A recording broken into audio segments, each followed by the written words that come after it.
بارہ بنکی سے لے کر کے پنجاب تک آپ کو چیلنج ہے، ایک بھی سکھ اور سردار کو بھیک مانگتا ہوا دکھا دیجیے آپ، نہیں ملے گا۔ اور دوسرا چیلنج آپ کو ہے، اس بارہ بنکی سے لے کر کے پنجاب تک کسی سکھ کو دکھائیے، سردار کو دکھائیے کہ اس کو داڑھی نہ ہو یا پگڑی نہ ہو۔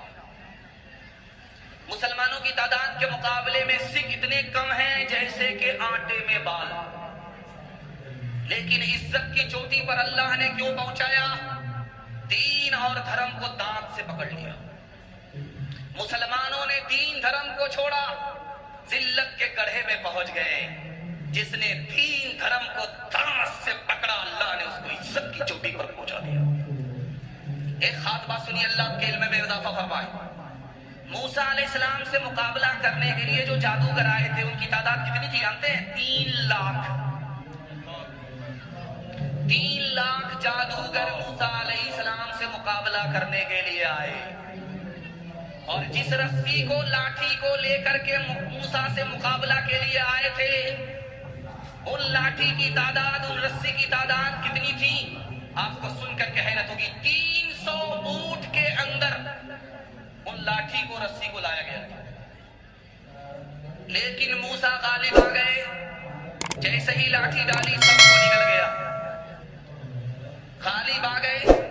اور یہ 3 لاکھ کی تعداد میں جو جادوگر تھے، سب سجدے میں چلے گئے مسلمانوں۔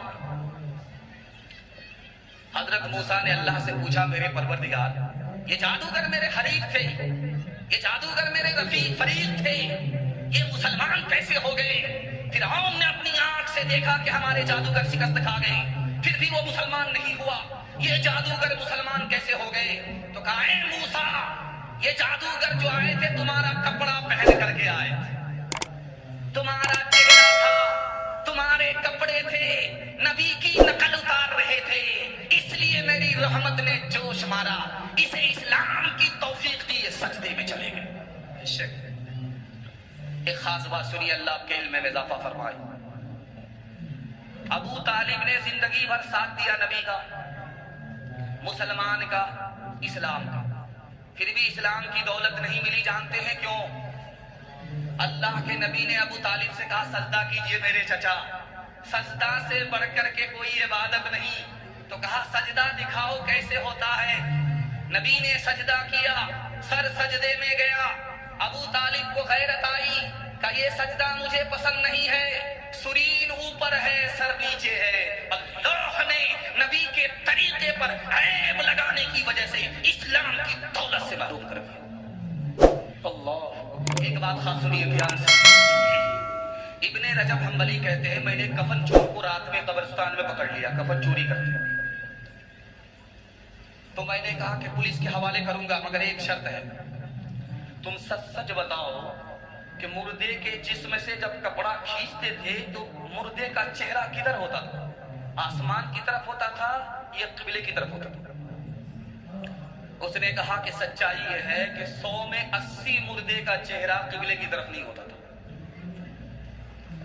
ان کا سر چکرا گیا کہ ہم اپنے مردے کو چت نہیں لٹاتے، ہم اپنے مردے کو، اس کی پیٹھ کو پورب کی دیوار سے ٹیک لگا دیتے تاکہ چہرہ آسمان کی طرف نہ جائے، قبلے کی طرف جائے۔ اگر آپ نے چت لٹا دیا اور چہرہ آسمان کی طرف ہے تو جتنے لوگ اس بستی میں ہیں سب کے سب لوگ گنہگار ہوں گے، یہ سنت موقدہ ہے۔ آپ مردے کو چت نہیں لٹا سکتے، چاہے کتنا ہی بڑا پہلوان ہو، اس کی پیٹھ کو تھوڑی بہت سٹا دیجئے پیچھے کی دیوار سے، پورب کی دیوار سے سٹائیے تاکہ چہرہ قبلے کی طرف چلا جائے، یہ سنت موقدہ ہے۔ 100 میں 80 مردے کا چہرہ قبلے کی طرف نہیں۔ تو امام اوزاعی رحمت اللہ علیہ نے اس کی وجہ بتائی کہ لوگوں، 100 میں مسلمانوں کے 80 مردے کا چہرہ قبلے کی طرف نہیں کیوں تھا؟ اس لیے کہ زندگی بھر نبی کی سنت سے منہ موڑا تھا، مرنے کے بعد اللہ نے چہرے کو قبلے سے موڑ دیا۔ اللہ، ایک آدمی داڑھی رکھتا تھا، 50-50 20-20 کا میچ، چھوٹی داڑھی تھی، بڑی داڑھی تھی۔ اس سے کسی نے کہا، ارے اللہ کا بندہ، جب سنت کو زندہ ہی کرنا ہے تو پوری سنت زندہ کر۔ یہ چھوٹی داڑھی کیوں رکھتے ہیں؟ تو اس نے کہا کہ داڑھی چھوٹی اس لیے رکھتا ہوں کہ میں مسٹر سے بھی ملتا ہوں، ملا سے بھی ملتا ہوں۔ تو ملا جی کو اطمینان ہو جاتا ہے یہ میرے طبقے کا آدمی، اور جب مسٹر کے پاس جاتا ہوں تو اس کو اطمینان ہو جاتا ہے کہ میرے حلقے سے باہر نہیں، اس لیے آدھا تیتر ہے آدھا